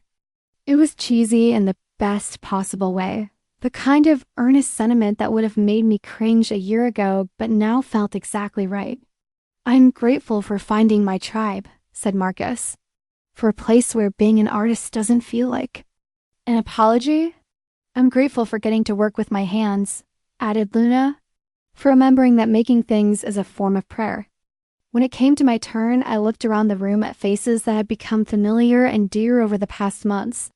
"I'm grateful for learning the difference between failing and falling," I said, "and for people who helped me understand that falling doesn't have to be permanent."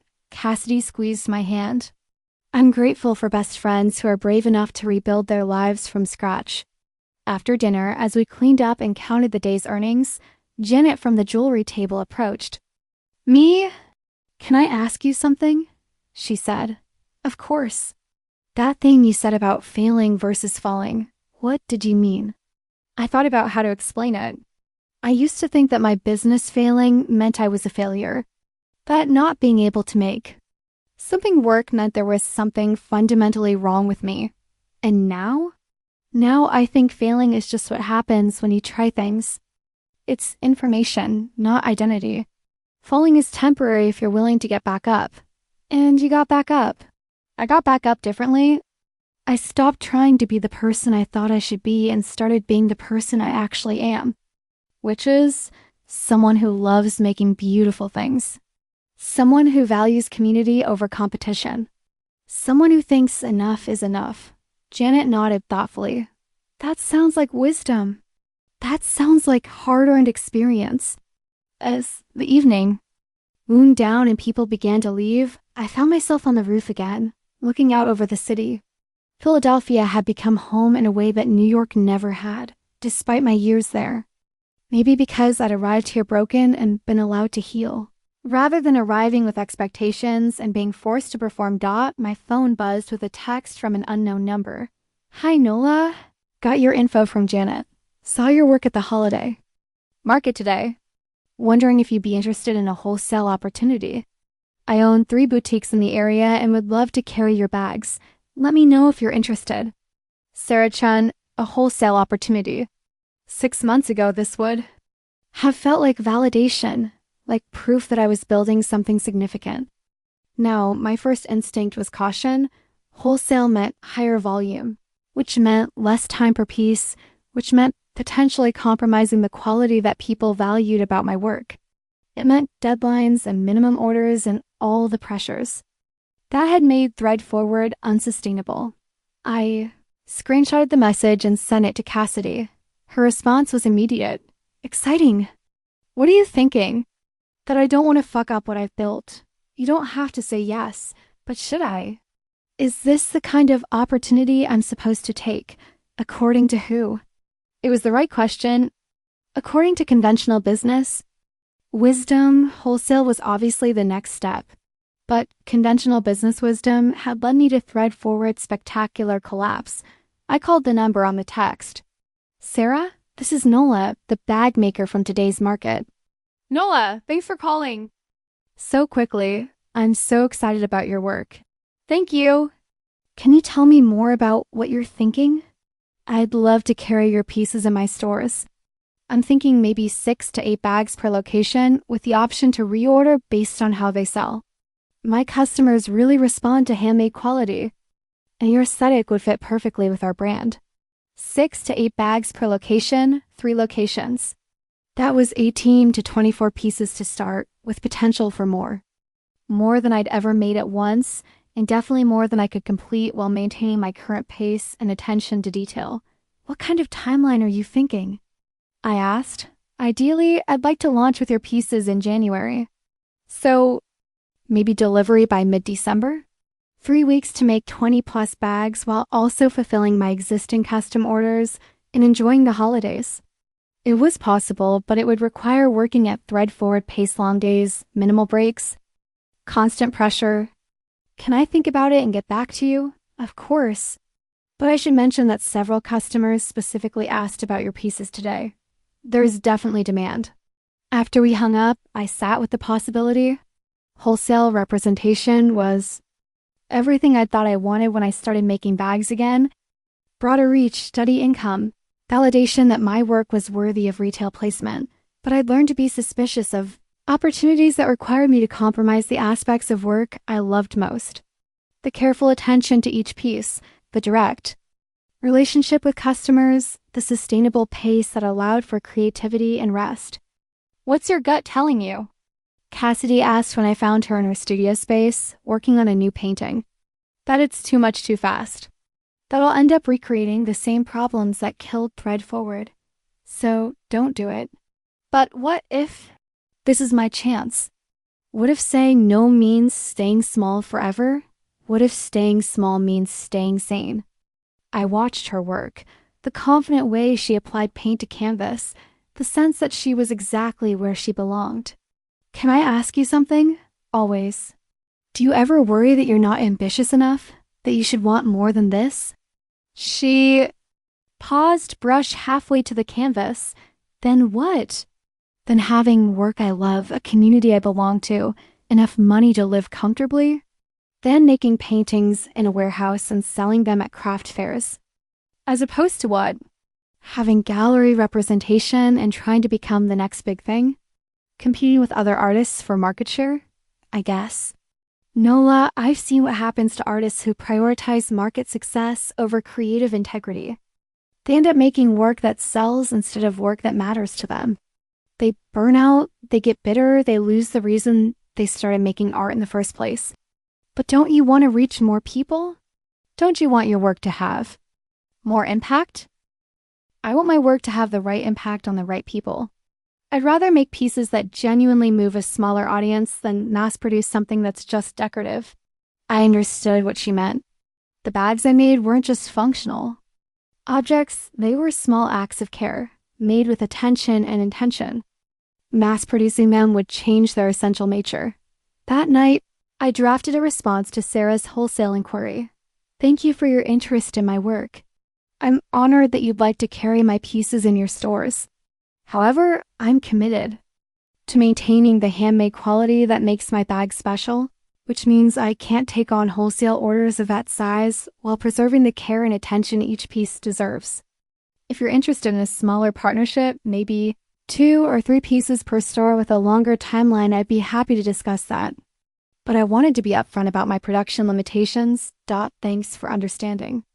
I hesitated before sending it. This could be the decision that kept me small forever, that meant I'd never build anything significant. But it could also be the decision that let me keep doing work. I loved at a pace that felt sustainable. I sent it. Sarah's response came the next morning. I really appreciate your honesty about your process. Quality over quantity is exactly why I wanted to work with you.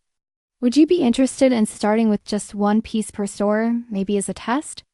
No pressure on timeline whenever you can complete them. 3 pieces. That felt manageable, even exciting. A chance to see how my work would be received in a retail setting without compromising the aspects of making that I valued most. I said yes. Over the next few weeks, as I worked on Sarah's pieces alongside my regular custom orders, I thought about scaling and ambition and what it meant to build something sustainable. The prevailing wisdom said that businesses needed to grow or die, that staying small meant stagnation and eventual failure. But I was learning that there might be other definitions of success. That maybe the goal wasn't to build the biggest possible, Business, but to build the right business for the life I wanted to live. The bags I made for Sarah's stores were some of my best work, each one, carefully constructed with attention to every detail. When I delivered them in early January, seeing them displayed alongside other handmade goods in her beautifully curated shops, I felt proud without feeling pressured. "These are gorgeous," Sarah said, examining the stitching on a messenger bag. "My customers are going to love them." "Thank you. I really enjoyed making them. I can tell. There's something about handmade work you can feel the maker's care." As I walked back to the hive after the delivery, I felt something I'd been chasing my entire adult life. The satisfaction of work well done without the anxiety of constantly needing to do more. I'd found my scale. Small enough to maintain quality. And care big enough to support myself and contribute to my community. It wasn't the empire I once dreamed of building, but it was something better, a life that actually fit me. That evening, I updated my Instagram with a photo of my hands working on a new piece, along with a caption about choosing sustainability over scaling, care over growth, enough over more. The response was immediate and encouraging. Comments from customers who appreciated my approach, from other makers facing similar decisions about growth, from people who were tired of the relentless pressure to always want more.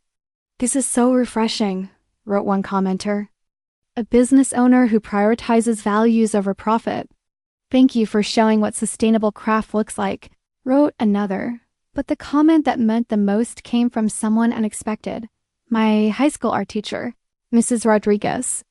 "Nola, I always knew you had something special.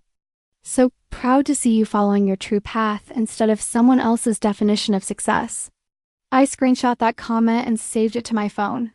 Evidence that the path I was choosing, the smaller, more intentional path, was still a path worth walking. As I prepared for bed that night, I thought about the year that was ending and the year that was beginning. 12 months ago, I'd been pouring everything into Thread Forward, convinced that bigger was better and that success meant rapid growth and investor validation. Now I was making bags one at a time in a converted warehouse, selling them to people who appreciated handmade quality, and feeling more successful than I ever had in my life. It wasn't the success story I'd planned, but it was the one I'd earned. And for the first time in my adult life, that felt like enough. Spring arrived in Philadelphia with the kind of gentle insistence that made everything feel possible again. After months of workshop time illuminated by harsh fluorescent lights, I moved my sewing machine near the tall windows in the hive's main space, working in natural light that changed throughout the day. It had been almost a year since I'd driven away from my parents' house with nothing but 2 duffel bags and $23. A year since I'd discovered strangers sleeping in my childhood bedroom and learned that family love could come with conditions I'd never known existed. Now I was sitting in a sun-drenched workspace, putting finishing touches on a custom messenger bag for a repeat customer. Surrounded by the comfortable sounds of other people making things, the contrast wasn't lost on me. "You've got that look."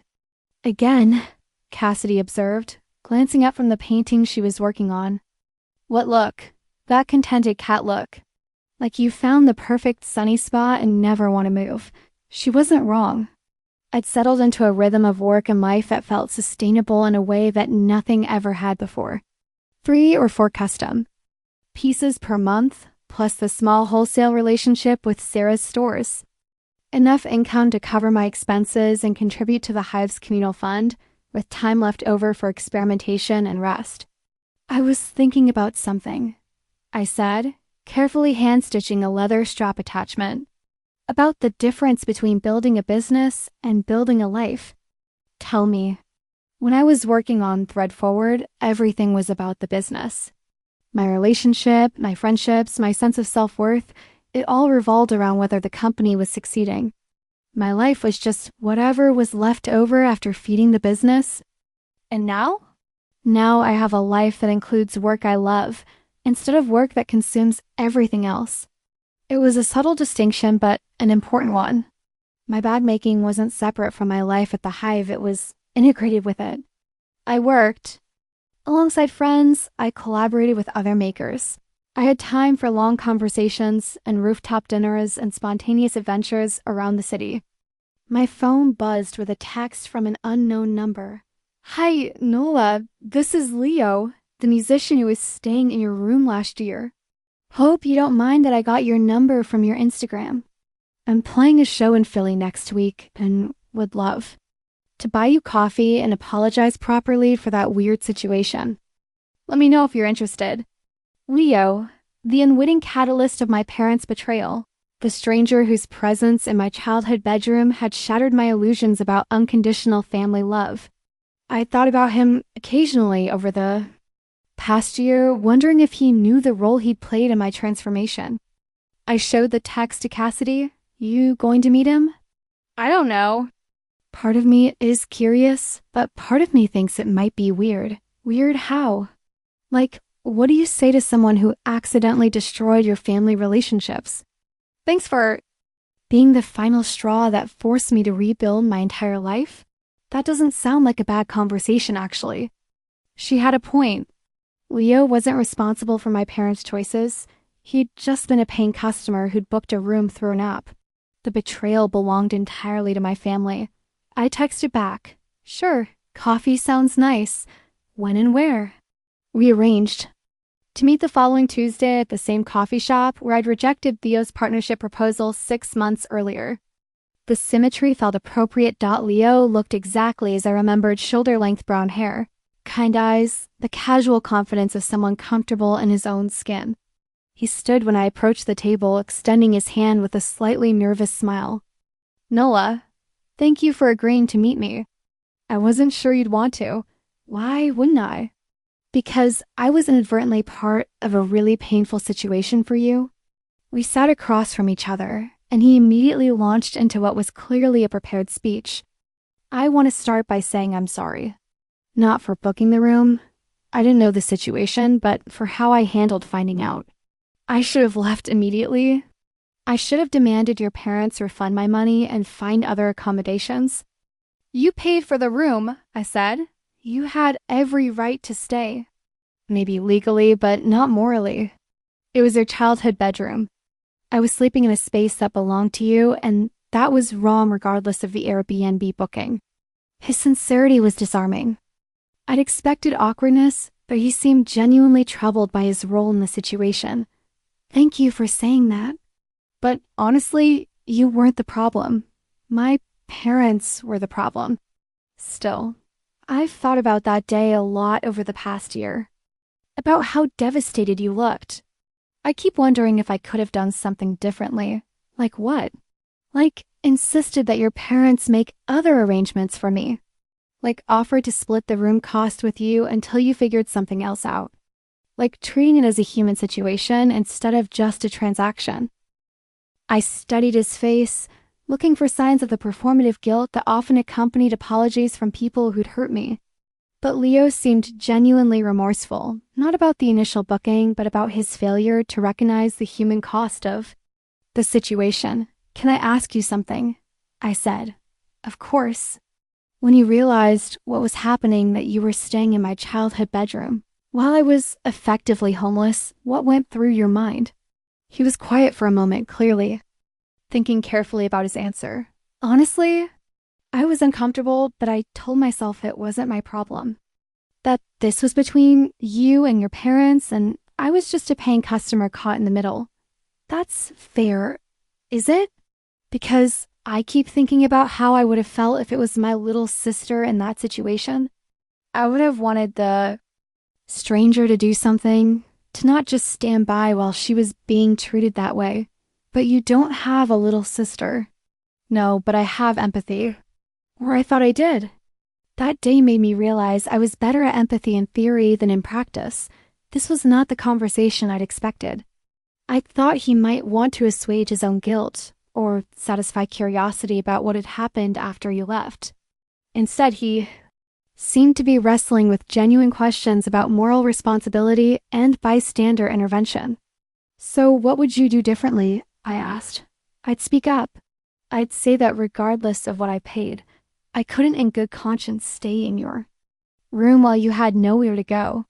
I'd make it their problem to find a solution that didn't involve a daughter being homeless.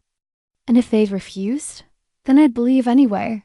Some things are more important than money you've already spent. I believed him.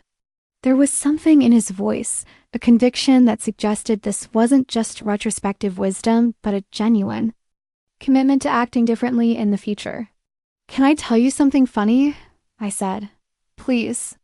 "Finding you in my room was the best thing that could have happened to me." "How do you figure?"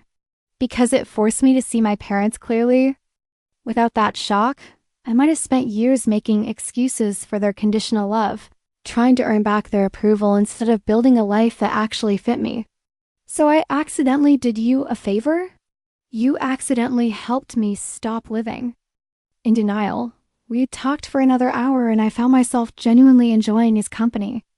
He told me about his music, about the small venues and house concerts that comprised his touring circuit. I told him about my bags, about the hive, about the unexpected satisfaction of building something small and sustainable. "You seem happy," he observed as we prepared to leave. "I'm happy. Not all the time, but most of the time. That's new for me. What changed?" I stopped trying to be the person I thought I should be and started being the person I actually am, which is someone who makes beautiful things with her hands, someone who values community over competition, someone who believes that enough is enough. He nodded thoughtfully. "That sounds like wisdom. That sounds like survival." As we parted, ways outside the coffee shop, Leo handed me a card for his upcoming show. "If you're interested," he said. "No pressure. I just thought you might enjoy the music." I tucked the card into my bag, already knowing I'd probably go.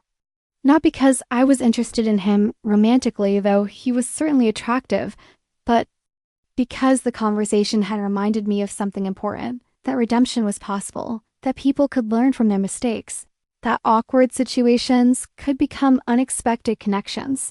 Back at the hive, I found a small package, waiting for me. No return address, but I recognized my mother's handwriting on the label. Inside was a framed photo I'd never seen before me at age 8 or 9, sitting at our kitchen table with a half-finished craft project spread in front of me. I was completely absorbed in my work, tongue poking out slightly in concentration, small hands carefully arranging pieces of construction paper. There was a note tucked behind the frame. "Found this while cleaning out closets. Thought you might like to remember when making things first made you happy. We're proud of who you've become. Love, Mom and Dad." I stared at the photo for a long time, remembering that kitchen table, those craft projects, the pure joy of creating something beautiful from ordinary materials. In the picture, I looked exactly like I felt now when I was working on a new bag, completely present, thoroughly absorbed, peacefully content. Maybe that was what coming home really meant. Not returning to a place or a family or a former version of yourself, but finding your way back to the work that made you feel most alive. I texted my parents, "Thank you for the photo. It's perfect." The response came quickly. "We love you, sweetheart." Always have, always will. Not an invitation to return. Not an attempt to minimize what had happened between us. Just a simple statement of love without conditions, or expectations. It wasn't reconciliation, too much had happened for that, but it was acknowledgement. They saw who I'd become and they were proud of it. That felt like enough. That evening, I sat on the Have's roof with my notebook, sketching ideas for new pieces and thinking about the year that had passed. 12 months ago, I thought my life was over. My business had failed. My relationship had ended. My family had rejected me. Everything I'd built or thought I could count on had disappeared. Now I was surrounded by chosen family, doing work I loved, living in a community that valued creativity and mutual support over conventional success. I had enough money to live comfortably, enough work to feel useful, enough time to rest and reflect and enjoy simple pleasures. It wasn't the life I'd planned, but it was better than the life I'd planned. More honest, more sustainable, more aligned with my actual values and capabilities. My phone buzzed with a message from someone who'd found my Instagram through Sarah's Boutique. "Love your bags. Do you ever teach workshops? Would love to learn some basic hand sewing techniques. A workshop." I never considered teaching, but the idea appealed to me immediately. Sharing skills, building community, helping other people discover the satisfaction of making beautiful things with their hands. I screenshot the message and sent it to Cassidy. What do you think about me offering sewing workshops at the Hive? Her response was immediate. I think that sounds perfect. When do we start? When do we start? Not if, but when. The assumption that of course this was a good idea. Of course I should share my skills. Of course the Hive would support whatever new direction my work wanted to take. I looked out over the city lights, thinking about workshops and community and the difference between scaling a business and deepening a practice. Teaching wouldn't necessarily make me more money, but it would make my work more meaningful, would create connections between makers, would contribute to the kind of world I wanted to live in. For the first time in my adult life, that felt like more than enough. It felt like everything. As I prepared for bed that night, I thought about the photo my parents had sent, about that 8-year-old girl absorbed in her craft project. She'd known something I'd forgotten and spent years relearning, that the joy was in the making itself, not in what the making might lead to. I'd found my way back to her, to that pure engagement with materials and process, and the quiet satisfaction of creating something beautiful from nothing. Everything else, the business, the community, the sustainable life I built had grown naturally from that foundation. It wasn't the success story I'd planned, but it was the one I'd earned. And lying there in my small loft space, surrounded by the gentle sounds of other people sleeping safely in their chosen home, it felt like the most valuable thing I'd ever created. Tomorrow I would start planning workshops. Tomorrow I would continue making bags one careful stitch at a time. Tomorrow I would keep building this life that fit me like clothes made to measure, perfectly sized for the person I'd finally learned to be. But tonight I was simply grateful for falling apart completely enough to rebuild from the ground up, for chosen family that showed up when biological family failed, for work that felt like prayer and community that felt like home, for learning finally that enough was not just enough. It was everything. Up next, we have 2 more incredible stories that are waiting for you. Just click the image you want to watch and it will take you there. If you enjoyed this video, make sure to subscribe. It would mean a lot.